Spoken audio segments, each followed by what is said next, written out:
Hello friends, మీ అందరికీ కూడా శుభం జరగాలని కోరుకుంటూ శ్రీ లక్ష్మీ నరసింహ జయంతి శుభాకాంక్షలతో మరో కొత్త వీడియోతో మీ ముందుకు వచ్చేసిందండి మన ఛానల్. ఈరోజు మనం ఈ వీడియోలో 2026వ సంవత్సరము ఏప్రిల్ మాసంలో 30వ తేదీ గురువారం రోజు వస్తున్నటువంటి శ్రీ లక్ష్మీ నరసింహ జయంతి రోజు ఇంట్లో సులువుగా పూజ ఎలా చేసుకోవాలి, ఇంకా నైవేద్యము ఎప్పుడు చేసుకోవాలి, ఇళ్లలో శ్రీ లక్ష్మీనరసింహస్వామి ఫోటో ఉండదండి.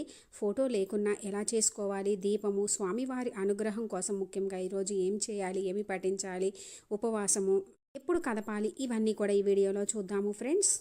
మూర్తులలో ఒకరైన శ్రీ మహావిష్ణువు దుష్ట శిక్షణ శిష్ట రక్షణ కోసము స్వామివారు శ్రీ మహావిష్ణువు ఎన్నో అవతారాలను ధరించారు. మనందరికీ తెలిసిందే కదండి.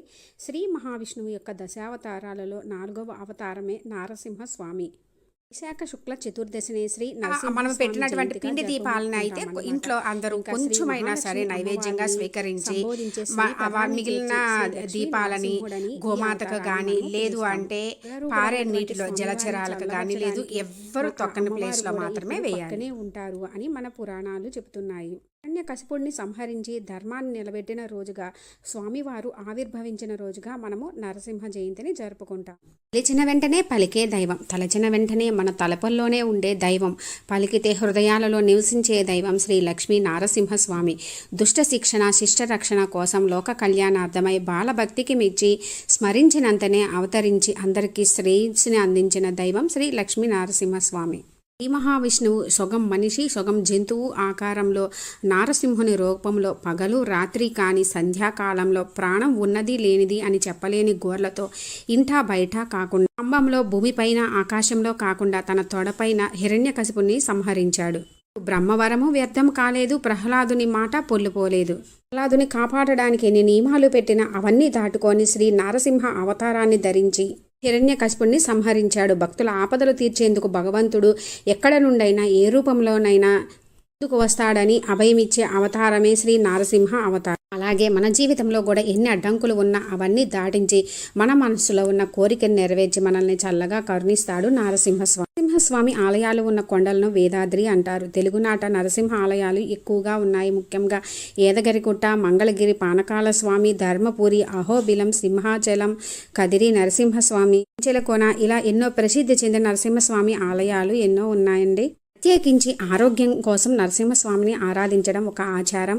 ఈ లక్ష్మీ నరసింహస్వామి జయంతి రోజు ముఖ్యంగా అనారోగ్య సమస్యలు ఉన్నవారు స్వామివారిని పూజించినట్లయితే అనారోగ్య సమస్యలన్నీ కూడా పోతాయి. మనకున్నటువంటి శని దోషాలు తొలగి ఆయురారోగ్యాలు, అష్ట ఐశ్వర్యాలు, రుణ బాధలు, శత్రు బాధలు తొలగి ఉద్యోగం రాని వాళ్ళకి ఉద్యోగం, వివాహం కాని వారికి వివాహం, సంతానం లేని వారికి సంతానం, అనుకున్న కార్యాలన్నీ కూడా సిద్ధిస్తాయి. లక్ష్మీ నరసింహస్వామి ఎంతో శక్తివంతమైన దేవుడు. ఈరోజు సులువుగా ఇంట్లో పూజ ఎలా చేసుకోవాలో చూద్దాం ఫ్రెండ్స్. చక్కగా ఈరోజు సూర్యోదయానికి మునిపే నిద్రలేచి ఇల్లంతా శుభ్రం చేసుకొని తలస్నానం చేసి ఇంటి ముంగడ చక్కగా ముగ్గులు పెట్టుకొని గడపకి పసుపు కుంకుమలు రాసుకొని కుదిరితే మనం ఇంకా నాలు కూడా కట్టుకుంటే మంచిది ఫ్రెండ్స్. పుట్టినరోజులు వస్తేనే మనం ఎంతో ఆర్భాటంగా చేసుకుంటాం, కొత్త బట్టలు కొనుక్కొని అట్లా. అలాంటిది స్వామివారి పుట్టినరోజు అంటే ఇంకా మనము ఎలా చేసుకోవాలి చెప్పండి ఫ్రెండ్స్. చినిగిన దుస్తులు కాకుండా కొత్త దుస్తులు ధరించుకోవాలి. ఆడవారైతే చక్కగా చీర వేసుకొని చక్కగా చేతి నిండా గాజులు, నుదుటిన పట్టు, తాళకి పసుపు కుంకుమ, కాళ్ళకి పసుపు రాసుకొని నిండుగా ముత్తైదువులా రెడీ అవ్వాలండి. ముఖ్యంగా వారిని ఇరువురిని పూజిస్తాము కాబట్టి చక్కగా నిండుగా రెడీ అవ్వాలి. మనము పూజ ఎక్కడ చేసుకోవాలనుకుంటున్నామో అక్కడ పూజా రూమ్లో, అంటే పూజా రూమ్లో లేదు అనుకుంటే ఈశాన్యం మూల పెట్టుకోవాలనుకుంటే అక్కడ చక్కగా అష్టదళ పద్మం ముగ్గు వేసుకొని పీట వేసుకొని ఎర్రటి వస్త్రం పరుచుకోవాలి. ఈరోజు స్వామివారికి ఎరుపు పువ్వులు, ఎర్రటి వస్త్రము ఇలాంటివి వాడితే మంచిదండి. చక్కగా శ్రీ లక్ష్మీ నరసింహస్వామి ఫోటో ఉంటే ఫోటో పెట్టుకోవాలండి. చాలామందికి ఇంటి కులదైవంగా నరసింహస్వామి, వెంకటేశ్వర స్వామి ఇరువురిని పూజిస్తారు. ఇరువురు ఒక్కటే. మన దగ్గర ఒకవేళ లక్ష్మీ నరసింహస్వామి ఫోటో లేకుంటే, ఇంకా ముఖ్యంగా మనకి లక్ష్మీ నరసింహస్వామి అంటే అమ్మవారితో కలిసి ఉన్న ఫోటో ఇంట్లో ఉంటే పెట్టుకొని పూజించుకుంటే మంచిది. ఉగ్ర రూపంలో మరియు చీల్చి చెండాడుతున్న ఫోటో అలాంటివి ఉంచుకోకూడదండి. వారి ఫోటో లేకుంటే శ్రీ మహావిష్ణువు మనకి దశావతారాలు ఏ అవతారం ఉన్నా పెట్టుకోవచ్చండి. లేదా శ్రీ మహావిష్ణువు, అమ్మవారు, వెంకటేశ్వర స్వామి, లక్ష్మీదేవి ఫోటో ఉంటే పెట్టుకోవచ్చు. నా దగ్గర వెంకటేశ్వర స్వామి, అమ్మవారు మరియు శ్రీ మహావిష్ణువు, లక్ష్మీ అమ్మవారి చిన్న విగ్రహం పెట్టుకుంటున్నాను. నేను పానకాల లక్ష్మీ నరసింహస్వామి వెళ్ళినప్పుడు మంగళగిరి అక్కడ చిన్న తెచ్చుకున్నానండి. అదే పెట్టుకొని పూజించుకుంటున్నాను. ఇవన్నీ లేవు అనుకున్నా అసలు ముఖ్యంగా ఎన్ని ఉన్నా కూడా ఈ పెట్టుకుంటే ఇంకా మంచిదండి. ఇంకా మనకి స్వామివారు స్తంభం నుంచి ఆవిర్భవించారు కాబట్టి గోడ మీద కానీ స్తంభం మీద కానీ లేదా మీ పూజా రూమ్లో మీరు ఎక్కడ పూజ చేసుకోవాలనుకుంటున్నారో అక్కడ కానీ గోడ మీద గంధము పసుపుతో అచ్చులాగా వేసి కుంకుమ బొట్టు పెట్టుకొని చేసుకోవచ్చు. ఫోటో ఉన్నా కూడా ఇలా చేసుకుంటే మంచిదండి. లేదా పసుపు ముద్ద మనము గణపతిని చేసుకుంటాం కదా, అలాగే పెద్ద పసుపు ముద్దగా చేసి గంధంతో పైన లేపనంగా రాసి స్వామివారి నామాలు వేసి చేసుకుంటే మంచిదండి. స్వామివారు ఉగ్రరూపంలో ఉంటారు కాబట్టి చల్లబరచడానికి గంధం పూస్తారు ఈరోజు ఎక్కువగా. ఈరోజు అన్నింటికీ కూడా గంధం విరివిగా వాడితే మంచిది. ఇంకా మనకి ఆలయాలలో ఈరోజు శ్రీ లక్ష్మీ నరసింహస్వామి కళ్యాణం జరుగుతుందండి.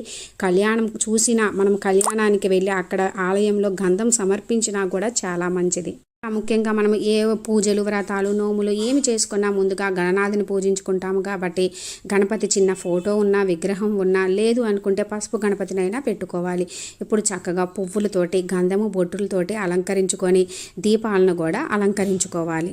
నరసింహస్వామికి ముఖ్యంగా ఈరోజు మనము పిండి దీపాలు పెట్టుకుంటే శని దోషాలు తొలగి ఆయురారోగ్యాలు అష్ట ఐశ్వర్యాలు కలుగుతాయి. ఇంకా మనము పిండి దీపము ఎలా చేసుకోవాలనేది నేను క్లియర్గా అప్లోడ్ చేసిన వీడియో ఉంది ఫ్రెండ్స్, అది చూడండి. మనము 9 దీపాలుగా పెట్టుకోవచ్చు. లేదు అనుకుంటే నేను చూపిస్తున్నట్టు ఒకటే పెద్ద పిండి దీపం చేసుకొని 9 ఒత్తులు వేసుకొని చేసుకోవచ్చండి. నెయ్యి కానీ నువ్వుల నూనె కానీ వేసుకోవచ్చు. 9 దీపాలు ఎందుకు పెడతాము అంటే స్వామివారిని నవనారసింహ అంటారు. 9 ప్రధాన రూపాలని నవనారసింహ అని పిలుస్తారు. నరసింహ, క్రోట నరసింహ, వీర నరసింహ, విలంబ నరసింహ, కోప నరసింహ, యోగ నరసింహ, అఘోర నరసింహ, సుదర్శన నరసింహ, ఇలా 9 రకాలుగా పిలుస్తారు. 9 రూపాలను నవనారసింహుడిగా మనము కొలుస్తాము. అందుకే ఈరోజు ఇలా 9 దీపాలను పెట్టుకొని పూజిస్తే ఎన్ని అంటే నవగ్రహ దోషాలు కూడా తొలగి ఎన్ని కష్టాలున్నా తొలగి స్వామివారి అనుగ్రహం లభిస్తుంది. అంతా శుభ ఫలితాలు కలుగుతాయి. నరసింహస్వామిని పూజిస్తే మనము తెలిసి కానీ తెలియక కానీ చేసిన పాపాలు అన్నీ కూడా తొలగిపోయి వ్యాధులన్నీ కూడా తొలగిపోతాయండి. ఈరోజు తాంబూలం కూడా పెట్టుకొని పూజకి అన్ని పువ్వులతోటి సిద్ధం చేసుకొని ఇప్పుడు దీపం వెలిగించుకొని స్వామివారికి నమస్కరించుకొని ఎటువంటి అనారోగ్యాలు దరిచేరకుండా అంతా ఇంట్లో మనశ్శాంతిని ప్రసాదించమని నమస్కరించుకోవాలి. ఎందుకంటే మనకి ఆరోగ్యము మనశ్శాంతి ఉంటే మనకి సంపదలు కూడా అయ్యే వచ్చేస్తాయి కదండి. ఆ రెండు ఉండాలని ముఖ్యంగా మనం నమస్కరించుకోవాలి. దీపం వెలిగించుకున్న తర్వాత గణపతి అష్టోత్తరము షోడశోపచార పూజ చేసుకొని స్వామివారికి పువ్వులు అక్షింతలతోటి పూజించుకొని దీపం చూపించి ఏదైనా నైవేద్యం కానీ బెల్లం ముక్క కానీ పెట్టుకోవాలి ఫ్రెండ్స్. ముందుగా మనము నరసింహస్వామి ఫోటో ఉంటే ఫోటోకి పువ్వులు అక్షింతలు తులసి దళాలు, ముఖ్యంగా ఈరోజు తులసి మాల లేదా తులసి దళాలతో తప్పకుండా పూజించాలి. రోజు స్వామివారికి తులసి మాల కానీ దళాలు కానీ సమర్పించి పూజిస్తే మనకి అన్నింటా కూడా కార్యాలన్నీ కూడా దిగ్విజయంగా జరుగుతాయి. సమస్యలు తొలగుతాయండి. ముఖ్యంగా అది మాత్రం చేయాలి. మనం స్వామివారికి ఏదో ఆర్భాటంగా చేయాలి, అలా చేయాలి, ఇలా చేయాలని కాదండి. మనస వాచ కర్మణ స్వామివారికి ఏకాగ్రతతోటి ఆత్మ నివేదన చేసి భక్తితో చేయడం ముఖ్యమని మనకి భక్త ప్రహ్లాద కథ వల్లనే తెలుస్తుంది. మన తెలుగునాట భక్త ప్రహ్లాద కథ నాటకాలలో చాలా ప్రసిద్ధి తెలిసిందే కదా. స్వామివారికి అక్షింతలు తులసి దళాలు పువ్వులు సమర్పిస్తూ శ్రీ లక్ష్మీ నరసింహస్వామి అష్టోత్తరము, శ్రీ లక్ష్మీ నరసింహ కమాలంబన స్తోత్రము, శ్రీ నరసింహ అష్టకము, శ్రీ నరసింహ సహస్రనామములు ఇవన్నీ కూడా చదువుకుంటూ స్వామివారికి అక్షింతలు తులసి దళాలు ఎర్రటి పువ్వులతో పూజిస్తే చాలా మంచిదండి. ఒకవేళ మనం చదవలేకపోయినా కూడా వింటూ కూడా చేసుకోవచ్చు. లేదు మాకు అంత టైం లేదు అనుకున్న వాళ్ళు చక్కగా ఓం నమో నారసింహాయ అనే మంత్రాన్ని ఓం శ్రీ లక్ష్మీ నరసింహాయ నమః అని కానీ 108 సార్లు పఠించే చాలా మంచిదండి. రోజు తప్పకుండా ఇలా చదువుకుంటే అనారోగ్య సమస్యలు తొలగి చెడు దృష్టులు ఉంటే తొలగుతాయి. ఇంకా ఈరోజు ప్రహ్లాదుని కథ చదివినా కూడా చాలా మంచిది. లేదు అనుకుంటే గోవింద నామాలు, శ్రీ లక్ష్మీ అష్టోత్తరం, శ్రీ విష్ణు అష్టోత్తరము, విష్ణు సహస్రనామములు ఇవన్నీ కూడా చదువుకోవచ్చు. ఓం నమో నారాయణాయ అని పఠించిన స్వామివారిని పిలిచిన వెంటనే పలుకుతాడండి శ్రీ లక్ష్మీ నరసింహస్వామి.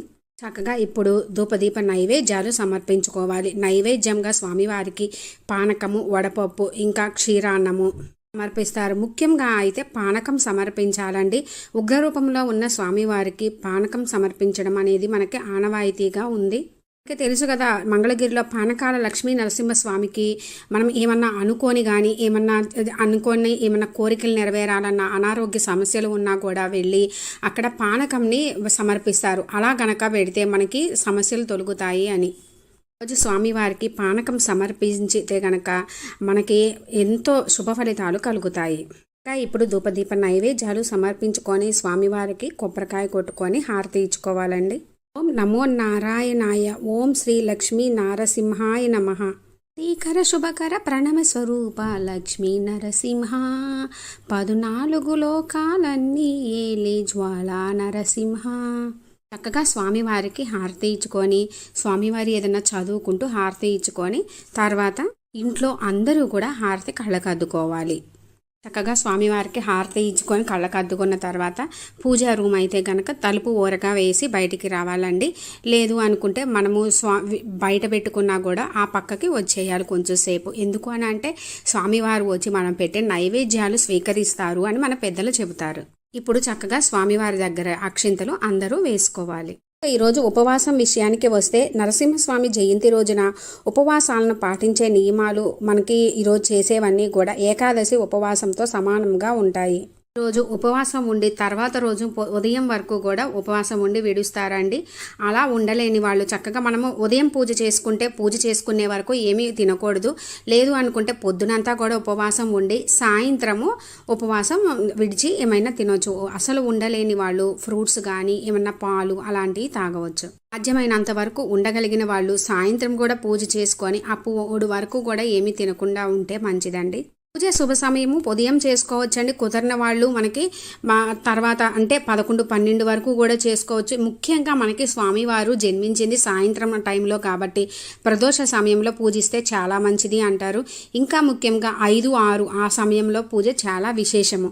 చక్కగా ఈరోజు ఉదయం మనం ఇంట్లో పూజ చేసుకున్న తర్వాత దగ్గరలో స్వామివారి ఆలయాలు అంటే స్వామివారి విష్ణు ఆలయాలు ఏ ఆలయాల్లోనైనా రామాలయంలో అయినా సరే మనకి లక్ష్మీ నరసింహస్వామి కళ్యాణం జరుగుతుందండి. కళ్యాణం చూసి గంధం సమర్పించినా మంచిది. ముఖ్యంగా దానంగా మనము ఆలయంకి వెళ్తాము, తీసుకొని వెళ్తే మనము స్వామివారికి ఎటు పానకం చేస్తాము కదండి. కొంచెం ఎక్కువ చేసి ఆ పానకాన్ని మనము అందరికీ ఎవరికైనా దానం చేసినా ఇంకా ఎవరికైనా ప్రసాదంగా పెట్టినా కూడా ఎన్నో రెట్ల పుణ్యఫలం లభిస్తుంది. ఇంట్లో గొడవలు అంటే భార్యాభర్తలకి గొడవలు, చేసే పనిలో విజయము, పిల్లలు వృద్ధిలోకి వస్తారు. ఈరోజు నువ్వులు, బట్టలు, ఆహారము లేదా ఏదైనా విలువైన లోహాలు దానం చేస్తే మనకున్న బాధలన్నీ కూడా తొలగిపోతాయి. ఉదయం పూజ చేసుకొని సాయంత్రం కూడా అయితే మాత్రం తప్పకుండా అయితే పూజించుకొని మనం ఏదైనా చదువుకొని నైవేద్యం సమర్పించవచ్చు. లేదంటే ఏదైనా ఫ్రూట్స్ కానీ పెట్టుకోవచ్చండి.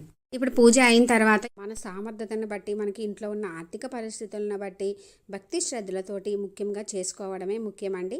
ఇంకా ఎప్పుడు కదిలించాలి, మనము ఎప్పుడు కదిలించి తీసుకోవాలి అంటే మనము గురువారము పూజ చేసుకుంటామండి. ఉదయం పూజ చేసుకుంటాము, సాయంత్రము ముఖ్యంగా చేసుకోవాలి. ఎందుకంటే సాయంత్రం సమయంలోనే స్వామివారు ఆవిర్భవించారు కాబట్టి సాయంత్రం కూడా చక్కగా దీపాలు వెలిగించుకొని నైవేద్యంగా ఏమైనా చేసి పెట్టండి. లేదంటే ఏదైనా ఫ్రూట్స్, డ్రై ఫ్రూట్స్, బెల్లం ముక్క ఏదైనా పెట్టి స్వామివారికి సంబంధించినవి చదువుకొని చక్కగా పూజ చేసుకోవాలి. ఇంకా ఆ తర్వాత రోజు శుక్రవారం కాబట్టి ఇంత పూజ చేసుకొని కదిలించం కాబట్టి అంటే పూజ రూమ్లోనే చేసుకునే వాళ్ళు అనుకోండి, పాత పువ్వులు అవన్నీ తీసి దీపపు కుందెలు అన్నీ కడుక్కొని చక్కగా యథావిధిగా పూజ చేసుకోవచ్చు. అదే విడిగా ప్రతిష్ఠించి చేసుకునే వాళ్ళు అయితే మాత్రం శుక్రవారం రోజు కదిలించకూడదు.